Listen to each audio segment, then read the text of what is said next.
Thing to consider, this is basically a 1x4 S4S. It's sanded all four sides. It's 3/4 inch thick, 3.5 inches wide, so just very minimal sanding. Now for the vertical pieces, I don't know if those are rails or stiles. I always get those confused. This is actually 13/16 straight line ripped, which means I've got to plane off about a 1/16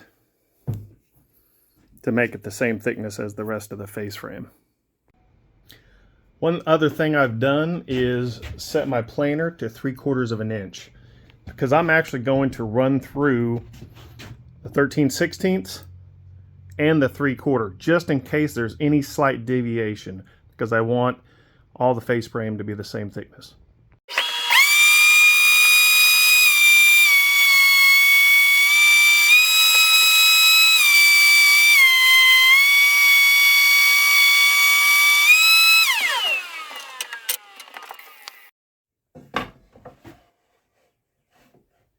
One thing I like to do is set a stop block so that I can have repeatable sizes. So on my bench, I just put a couple of clamps to hold a board.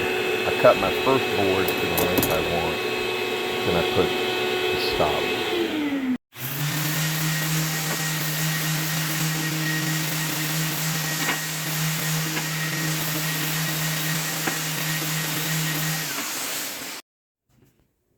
Now these are the horizontal pieces, so I'm just lining them up and marking center on each.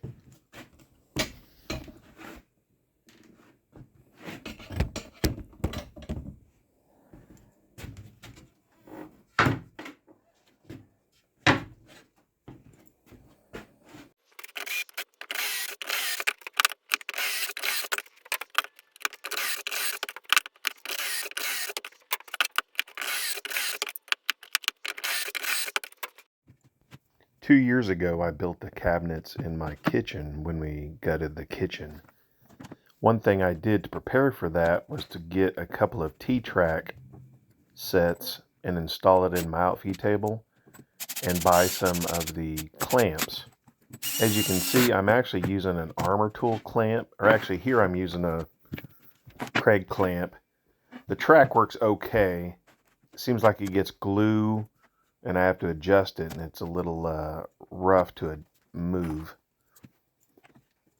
But this really just holds the two pieces together pretty well, and I still hold it before I screw it in because your wood can shift. Now here I'm just marking the center of the vertical piece on each end so that I can line that up with the center mark that we marked earlier on the two horizontal pieces.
For my glue, I'm using Titebond Thick and Quick.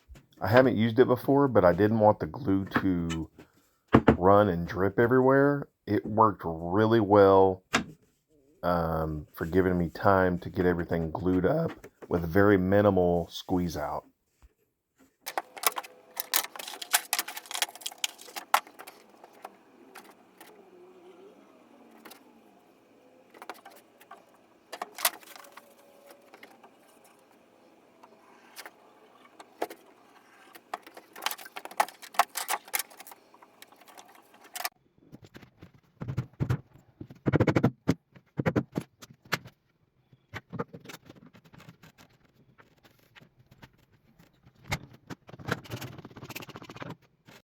So this is the next day.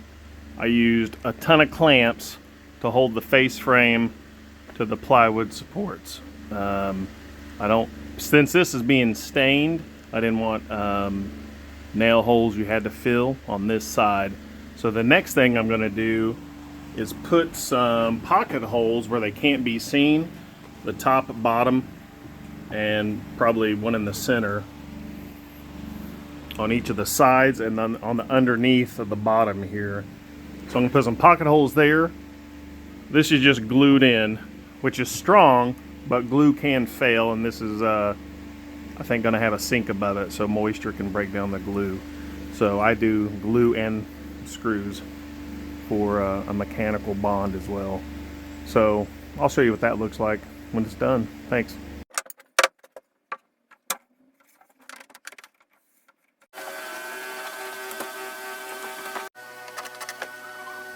Now you'll see me in the video use face frame clamps. I actually prefer the armor tool. I think I won a free one, and that works much better than the Kreg. I'm not sure why, but I use that to hold it to the face frame, and it works really well.